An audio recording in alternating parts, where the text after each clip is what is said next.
Good morning, Bill. Good morning, Bill. I missed you. I missed you too, man. I missed you a lot, actually. How Yeah. was it? It was weird. Yes, it was. Yeah. You come to rely on these things, these routines, and then on top of that, when you have somebody you like on the other end, not just a routine, it makes it that much weirder, you know? Yeah. Thursday morning, Christmas Eve, I was like, I don't know what to do with my day. It's not starting the way it normally does. It's supposed to. I don't know what's going on. It was wildly uncomfortable. Did a little bit of work, but not any calls. So it was nice. I in my mind sat in front of the computer here with my cup of coffee and laughed at your jokes and snide remarks, and so I could go about my day. It wasn't going to happen otherwise.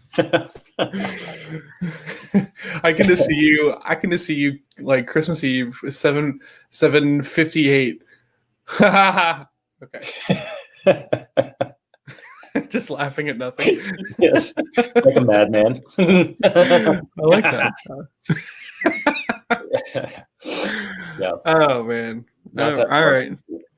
Cool. So yeah. I had a good Christmas. How about you guys? It was an outstanding Christmas, actually. Way smaller than I think like what it normally is, like both like family size as well as like boon wise, I guess, presents. But it was really good. It's really great. I got like right back here, you can't see it, but a bass bar, which is like an at-home kind of pull-up rig kind of thing, which is probably going to be like, you know, kicking my ass all of 2021. So yeah, if you let it. Absolutely. Yes. Yeah. I went and looked at the website and I was like, what? I mean, I know he can do some things with it. And then I was like, oh, yeah, wow. You can get serious on that thing. Yeah, I saw it and I thought it was rather gimmicky. But like being like going outside and like doing the whole pull up backyard rig thing is something I'd like to do eventually. But right now I have to remove the obstacles that keep me from doing the thing. So having this right here in this room where I spend a lot of time is going to be one of those like ways. And there's two heights to it, and you can do rows, and we were just kind of playing around with it yesterday, like Alice and I. And so like I hooked a strap kind of through it, resistance band, so that way, could try other things. And, it's awesome. Really, really, really flexible and yeah nice. And it's staring you at the face right there, which is helpful. Yes, absolutely. Yeah. So I'm curious what's, because we're in probably the weirdest week of the year for most people. Yeah, it's absolutely some people are hard at work. Like they finished Christmas and it's like, thank God I can work on Monday. And then there's other people who are like, oh gosh, I have at least another week vacation. I'm gonna see if I can't stretch it to 10 days. So I'm curious what your routine you think is gonna look like this week. So mentally in my head, this is still a kind of like scaled back week. Because I haven't really taken any time throughout the rest of the year. So the goal of this week is to not do a ton of calls and meetings. I think I've got, other than like daily stuff and stuff I do very, very regularly, I have one call with Michelle Stifler tomorrow. Tomorrow at 4:00, Michelle and I are going to be doing a digital coffee, and I'm excited about that. But other than that, like I don't have any networking calls, which is odd. But I blocked out Thursday and Friday again because like why, right? I might do this with you on like Thursday and Friday morning, but I don't really plan on doing like anything else because I think right we both talked about like resolutions and why we're not huge fans of them and stuff like this.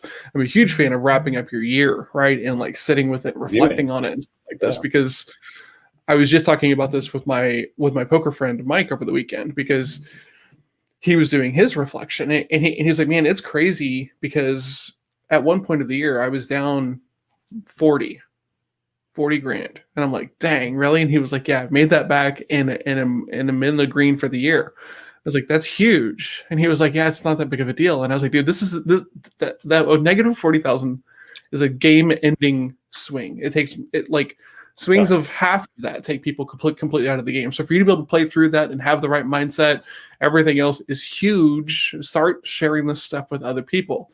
And then he went into deflection mode, like how we always do, because our stuff isn't enough. And it was so funny to see the same things that we're always talking about in like startups and everything else, like be authentic, be vulnerable, share your story.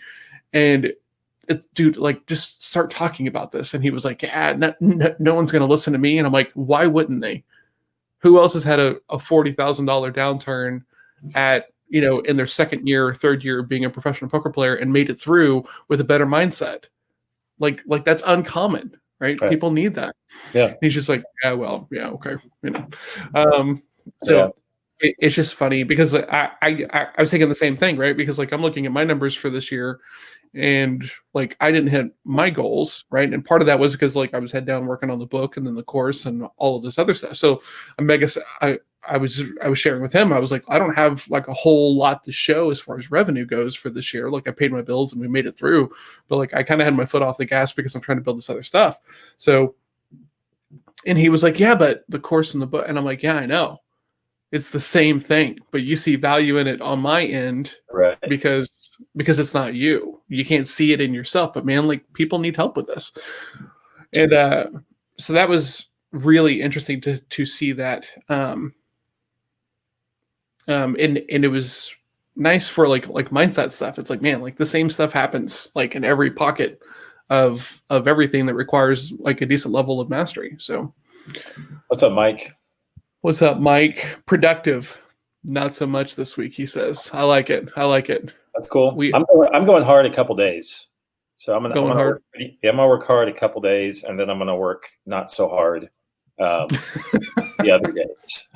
That sounds so loose. There's got to be good metrics around that. There will be. Yeah. I've got specific goals for the week. Okay. I just know that the things I want to accomplish this week won't take 5 days. So there you go. I'll work hard to finish them early, and then if it's still left, I'll make sure it gets done. Wednesday or Friday. That's kind of my thought. And so yesterday or last night, I was on a call. I got on a Zoom call for vision boarding, and I hadn't done it in a while. Mm-hmm. And the traditional vision board is to like manifest these things into your life, into your future, right? Which I never really got behind. For various reasons, none of them faith-based. I thought it was more just kind of like hooey, right? Like, why would I visualize a yacht? I kind of, okay, cool. Just is. What kind of videos, Mike? Like marketing videos? Or are you making a YouTube play? Anyway, sorry. But I do like casting vision for your year and actually illustrating in a way so that you can see it, so that for the year you know what you're working for. Because right, so like if we do like 12-week year type stuff that we always talk about, mm-hmm. We've got these outcomes we're looking for. We've got these routines that we actually want to do. And I had a new kind of aha, and that's as I was putting this together, because I was kind of putting my subjects together and kind of thinking about some things I wanted to happen and looking for visuals to represent that. And I was like, you know what? I sit here and I've kind of jumped back on Lewis Howes and Tim Ferriss, their podcast and stuff over the last few weeks, just because I've had more time and wanted to catch up and see what they were at. But they are big right now on talking about, living the life you want to live this week and this month. And so when you cast vision, don't think about the yacht 10 years from now. Think about the fishing trip 2 weekends from now, and like cast that vision for yourself for the next 2 weeks, because that's something it's number one to win, right? So you get to go do it. Two, it's reachable, right? And then number three, you can actually think about, okay, what would the next one look like too? So it's a lot more realistic than just going, in 5 years, I want to have this, blah, blah, blah. That's, to me, that's like dreaming, which is fine too. There's a place for that, for sure. But anyway, so it was just kind of one of those thought processes I went through last night. I was like, a vision board for the year should be reachable, not. I agree completely. Yeah. Yeah, that you wish you had. If you're sitting down and you're looking at your goals and you feel like heaviness to them, they're not the right goals. Define heaviness. Demotivated about putting in the work to get the said goals. Okay. Yeah. Right. Jake, I want to sell $1 million in 2021 and I have a $2,000 product. Yeah. You should feel a little heavy around around the idea of like how much work you're going to have to do to get to that to that amount. Yeah. And so I like what you're saying about like short-term goals, right? Obviously, there's a lot of people who talk about, trips, for example, like part of the greatness about them is the plan, right? Just having something to look forward to. Mm-hmm. And so many people with the quarantine have not had anything to look forward to. So it's just kind of this like the doldrums of doing it each and every freaking day. Mm-hmm. As far as like vision boarding and manifesting and all that stuff, it's bizarre, man.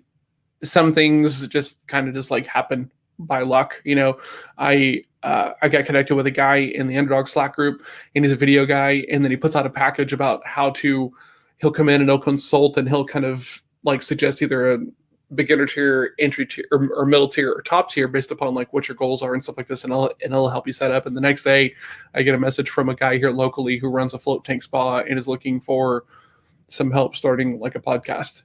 So okay, cool. Like that seems rather odd. Did I like manifest that through the power of attraction? I have no. I don't know. I have no idea. Yeah. So I think that. I think the vision boarding and goal setting, as much as it is like manifestation, it's just about like putting yourself in a situation where you're looking at the stuff all the time. So it makes it really hard to like not hit your goals. Yeah. Hard to ignore. I think the way I look at it is if I've got it visually put somewhere, then it's easier to fight distractions because I can look at the thing that I want instead. Mm-hmm. Yeah. Can we talk about something I read yesterday and I got really fired up about it? You're gonna love this. Oh yeah. All right. So Tony Robbins, Mr. I can never fully clear my throat. Tony Robbins has come out and said that he healed one of his salespeople's COVID. Yeah. Have you seen this? I saw the headline, but I refuse to read the rest of it. Oh man, it is. And she said it didn't, right? Yeah, she said, well, yeah, his story and her story are remarkably different about what has actually happened. And yeah, so these people sell tickets for like his in-person events, and then COVID happens. And as is normal, you have clawbacks, you have chargebacks and stuff, which, really sucks. But these people are commission only because it's like Tony Robbins, right? So like you get the privilege of working for Tony Robbins or whatever. Yeah, so COVID hits, they have like tens of thousands of dollars in chargebacks, like every one of these reps. And so then Tony puts together a spiff package, right? Oh, like this is so funny. Hey, the guys aren't, or the team isn't selling enough. Okay, cool. Let's find something to give them so that way they want to sell more. Like that's going to be the only thing.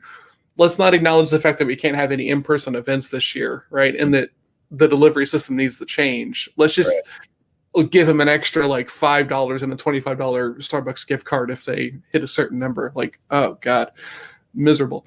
Anyway, so this woman is sick because of COVID, and then they find a lump, and like she's getting hammered from the team. Hey, you're commission only, so but if you don't come back to work, you're going to lose your insurance, which just sucks.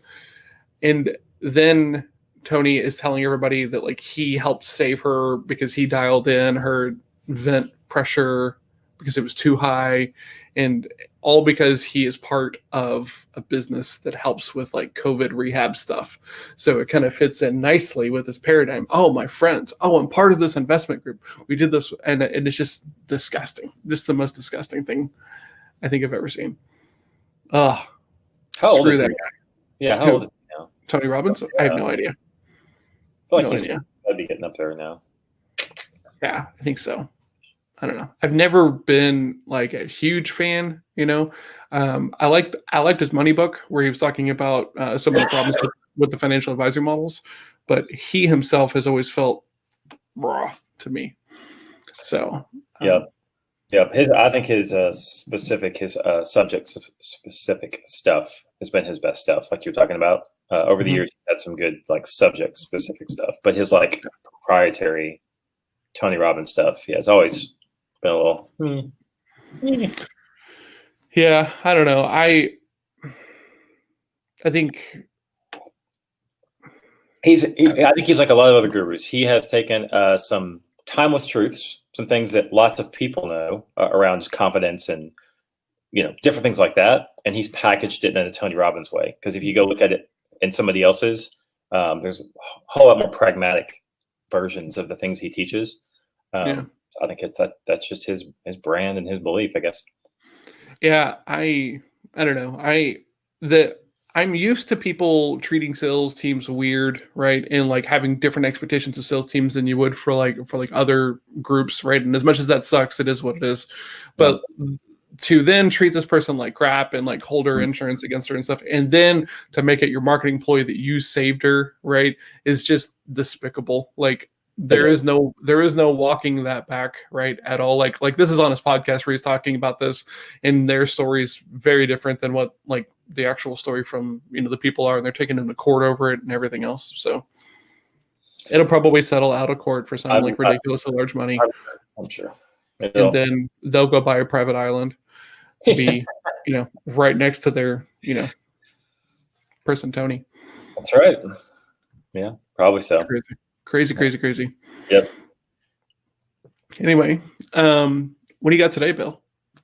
So today, I'm working on finishing off a couple PDFs for client work, stuff that they got back last week that I just wasn't going to touch till this week. Let's see. I've got some job description stuff. So we're actually writing out job descriptions for hires this year. We plan to make. Interesting. So we're pre-writing them based on what we want the position to be. So I'm working on some of that internally, and then I am doing a little thing on Clubhouse tonight. I'm running a call for the first time just to throw it out there and see what happens. We talked about it offline. I'm going to try and hyper niche over on Clubhouse just to see what happens and just see what kind of response I get. And it's based around like a kind of a home church model with entrepreneurs involved. So I've got that tonight. And then, my Hero on Mission, the whole year-end planning stuff. I'm spending some time talking to some people who showed some interest. This past week, I just turned everything off, so I didn't respond. Yeah.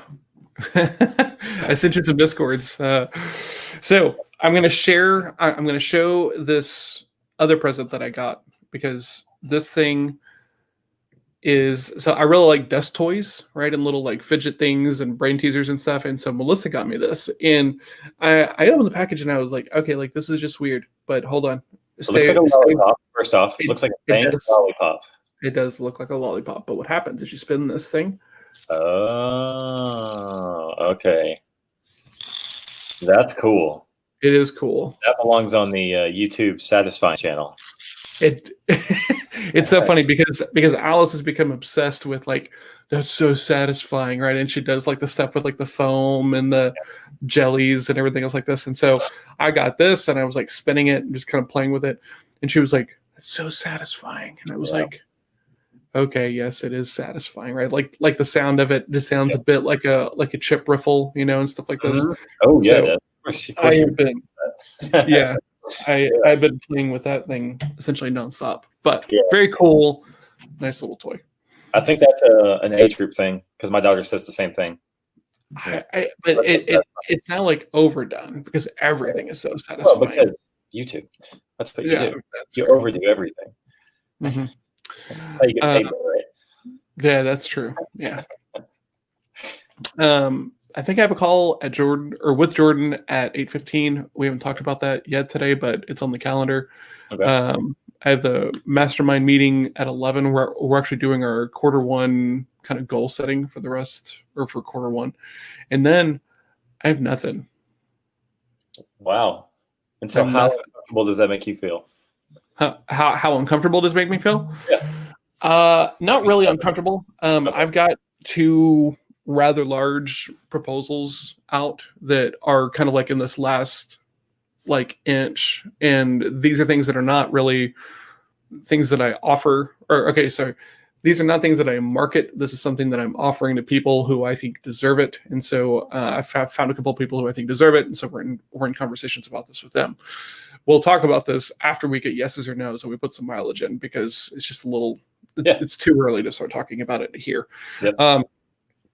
So I've got those two proposals out, and those are going to require a little bit of back and forth. So the fact that I don't have a whole lot of networking on the calendar this week makes me like not really that uncomfortable because of the shortness of the week and forcing myself to look at it like a holiday. I'm trying very hard to think of it as like a holiday week. Right. So okay, cool. Well, I'm actually going to do more networking this week, but like just kind of get to know you, not like true networking. That's my goal actually on the back half of the week when I'm done with my work. What do you think the difference is?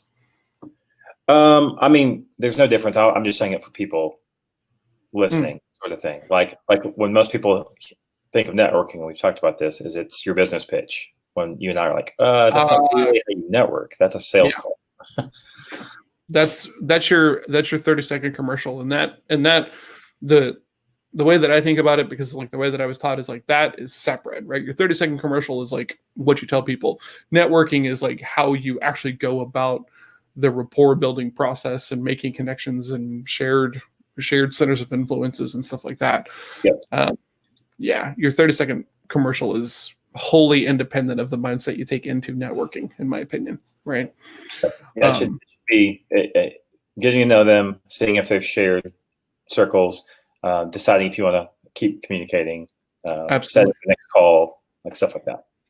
Yeah, right. And then here we go.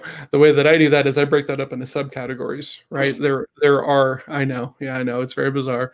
But like there are people that are just like power movers, right? People who just network with everybody, and like they have their own separate category. And then there are people who are like COIs, right? And COIs means centers of influence, right? So these people are talking to the same kind of people that I'm talking to, but we're not doing the exact same thing. So like in website world, we called on like a lot of IT providers because they're always getting hit up for websites and they hate doing websites. So they're always looking for partners for that. Yeah. And people are asking us for IT support, and we don't really want to do IT support. So there's like this great kind of marriage between these two areas, and we can look for referrals and introductions on behalf of the other person. And then you've got kind of like referral partners and then channels, and then just like networking associates and stuff. And so every one of those people has got a different kind of like follow-up sequence, right? I need to follow up with like a center of influence more often than I need to follow up with somebody from the in-person networking group, right? Like, totally.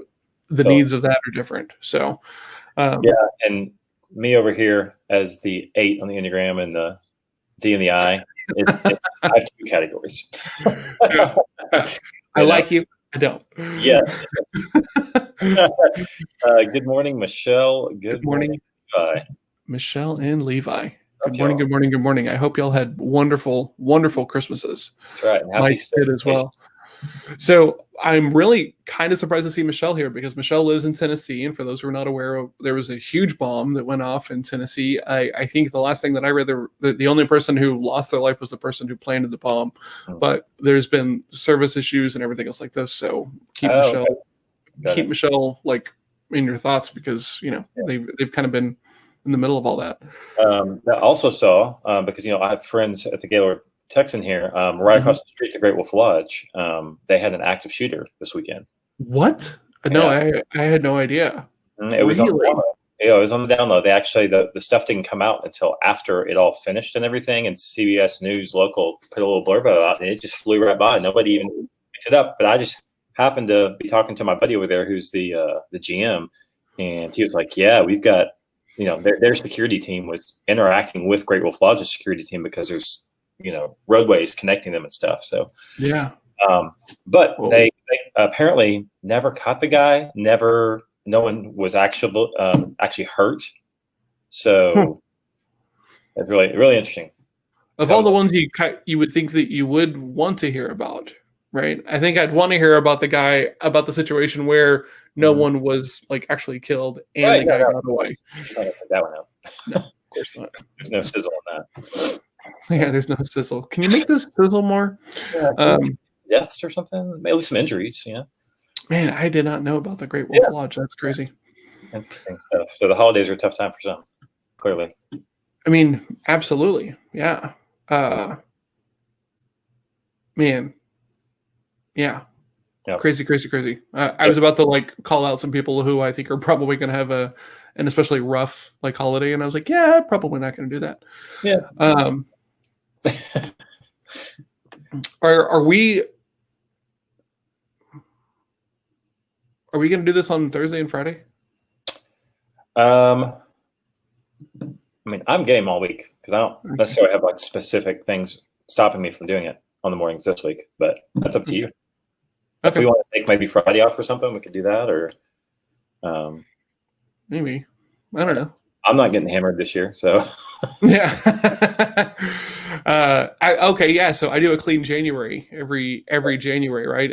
Because I'm part of like the Noah Kagan group, and he has like a group of people that he does it with, and so like normally it's just like no drinking, right? Is kind of like the big thing, but I like to make it a little bit harder on myself. So starting January 1st, no drinking, no sodas, no fast food, no candy.